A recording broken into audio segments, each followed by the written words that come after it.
Hey guys, welcome back to the Whimsical Workshop. We have made it to 2021.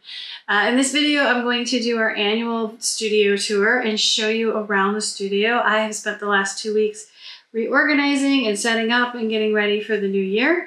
And I want to share some of that with you, as well as we're going to do a series of videos this month about how to organize our studio and how I organize my studio. And hopefully these tips will help you in your own workspace. Every year, at the end of the year, I go through the studio and I clean it up. It is a working studio, so being neat and efficient is really important in our workspace so that I can get things done quickly and meet our deadlines. But this year was a little bit different. At the beginning of 2020, I had the studio ready to go, knowing that we were going to be on the road most of the year. And then in March, as we all know, we found ourselves at home a lot with the pandemic. And I immediately jumped over to trying to build a YouTube channel, which hopefully you have been watching all of our videos we've done in the last 9 months. And I thank you for that. But what happened was, by doing that, I suddenly found my workspace invaded with cameras, lights, electrical equipment. And when I went to clean out the studio this year at the end of the year, I wanted to incorporate all of that technology into my studio so it was seamless and out of my way, so that as I sew and create, that I can quickly and easily video this stuff and make videos for you guys to watch. So let's get on with the tour. I'm just going to walk around, show you what we've got in the studio and how I incorporated everything, and I hope you enjoy. Thanks. So this is the entrance to the studio. The studio is actually a sunken living room in the house. And you'll see these blue bins here on the end that holds our fabric stash. I'm going to sneak around this way. All of these white bins hold a lot of our product that we sell on our website, thewhimsicalworkshop.com. And then we're going to go into the space. Now, I do share the space with my husband, Matthew. So this is his side, which is where he does his thing.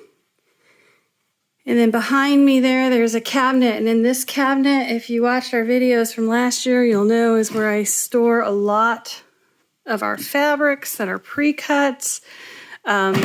But I need to reorganize all of these, so I'm going to go through a video and show you how to do that.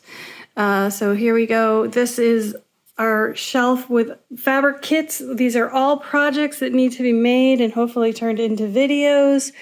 This is a sneak peek. Matthew made this clock last year out of cardboard, so he snuck over there. Then we have our tuffet and our sewing cabinet. And this is where I make all the quilts. So you see the 2 quilts waiting to be done for our beginner quilting video and our beginner binding video. Those will be coming soon. Back here, I've tucked in some more rulers. These are the rulers I don't use as often. Over here on the side of the bookshelf, I have the 3M hooks holding all of my Cricut cutting mats.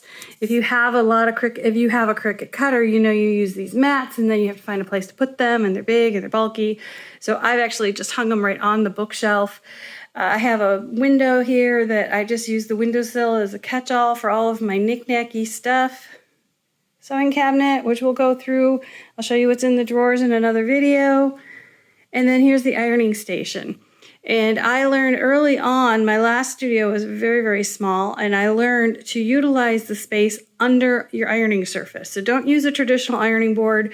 Get yourself some drawers, a dresser, something that has storage underneath, and then place a flat board covered in either muslin and batting, or I have this lovely wool pressing mat that I absolutely love, and create a space that doesn't take a huge footprint on the floor. So there's my ironing station, all of my funky art. Love collecting anything whimsical and fun. He's like one of my favorites up there, Mr. Dragon. Then we come over here to the cutting and sewing area, or cutting and videoing area. And I'm showing you the back side of what I was just showing you. So you'll see now we have a tripod and we have our ring light. And then down here below, I've got my featherweight. And again, I have a cutting surface that has storage underneath. So this has got, like I said, my featherweight, my travel bag, which I haven't used in a year, but hopefully will this year. Some more project boxes. And then under the cutting table, let's see if I can move this tripod out of the way. I have Mr. Monster's in the way too. These are all drawer units. They're just individual units that stack up, and inside I have all of my art supplies, my Cricut vinyl. So they're just a whole bunch of drawers underneath it. I call this my Frankenstein cutting table, and there's a whole video on how to... This is my Frankenstein cutting table, and there's a whole video showing you all about this and all the little secret compartments. At the end of the cutting table is another IKEA cabinet. And here is all kinds of fabric for garments and art supplies in the bottom. We used a tabletop from IKEA on top of that cabinet and a bookshelf. So you can see there's two things supporting that. In the IKEA tabletop, we put another cutting mat. So I have a large cutting surface, and then we have this smaller cutting surface so that we have two areas. So if Matthew is working on something and he needs to use a cutting mat, he can use that, and I could still be on the bigger table or vice versa. There's my ruler rack. These are the rulers I use every day, all the time. They're my go-to rulers. I also have rulers in drawers in a couple boxes. I did a whole video on how to organize your rulers. I can link that below.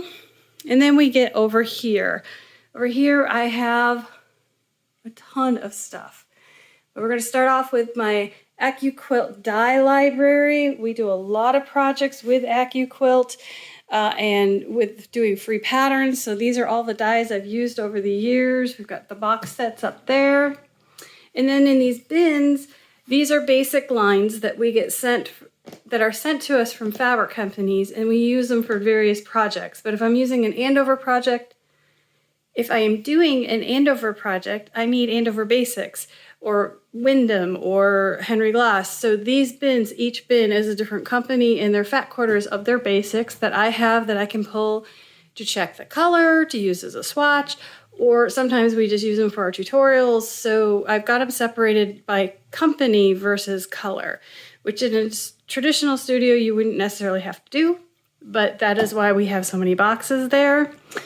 Then I have all these craft books. Unfortunately, this is just a few of my craft books. I have there's a whole library in the other part of the house that has all of my craft books in it. Then we get to the, I'm going to get on the other side here and show you. This is the where I used to keep all my projects, were on these shelves. So if you watch any of our older videos, you'll see that. But I realized that I wanted to have something interesting behind me when you guys are watching the videos. So I brought over all of my colorful things, all of my cute things, and I put them behind me. So up top are my Funkos. The second shelf has got my puppet Chuck, the hamburger puppet, on the right there. And then that flamingo came from the Disney store, and it's from Fantasia 2000. And it was in the movie was a flamingo playing with a yo-yo. And I loved it. And they came out with the stuffed animal, and he's been in my studio ever since. Then we have the monster guarding my Cricut machine. His name is Rex. And he was, again, something I just fell in love with. As you can see, I have very whimsical taste. Down below are my origami samples. There's several that are paper and several that are fabric. Doing origami out of fabric is definitely something I'm exploring, and I hopefully will be able to share more with you as I get that developed. Then we have our paper at the top. That's what I use for the origami or for design. And then we have the AccuQuilt Go and more stuff and more project boxes.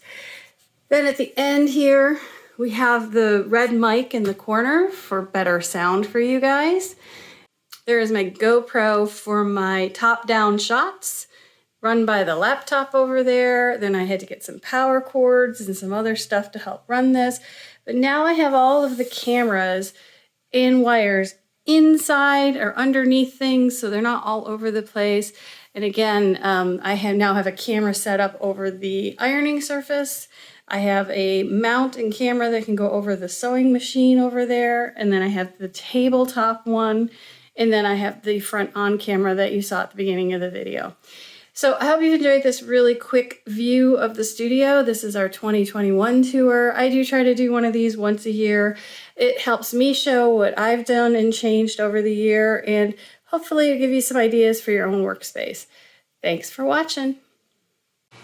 I hope you've enjoyed this video, and if you have, make sure you like and subscribe below. You can find the Whimsical Workshop on our website, thewhimsicalworkshop.com, and that has all links to all of our other social media platforms.